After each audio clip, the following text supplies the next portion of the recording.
Praise the lord. పరిశుద్ధ గ్రంథమైన Bible నుండి ఈరోజు ప్రశ్న: పేతురు జైలులో ఉన్నప్పుడు సంఘం ఏమి చేసింది? ఆప్షన్ ఏ, హేరోదుతో పోరాడింది. ఆప్షన్ బి, దేవునిని ప్రార్థించింది. ఆప్షన్ సి, దేవునికి బలులు అర్పించింది. ఆప్షన్ డి, ఉపవాసం చేసింది.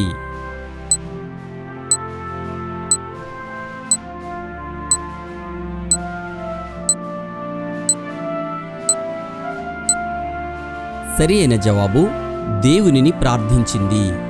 పేతురు చెరసాలలో ఉంచబడెను. సంఘమైతే అతని కొరకు అత్యాసక్తితో దేవునిని ప్రార్థించుచుండెను.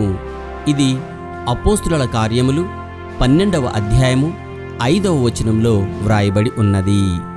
ఆయన తన మనస్సు తన మీదనే ఉంచుకొనిన ఎడల, తన శ్వాస నిశ్వాసములను తన యొద్దకు తిరిగి తీసుకొనిన ఎడల శరీరులందరూ ఏకముగా నశించెదరు, నరులు మరలా ధూళి అయిపోవుదురు. కావున దీని విని వివేచించుము, నా మాటలను ఆలకింపుము.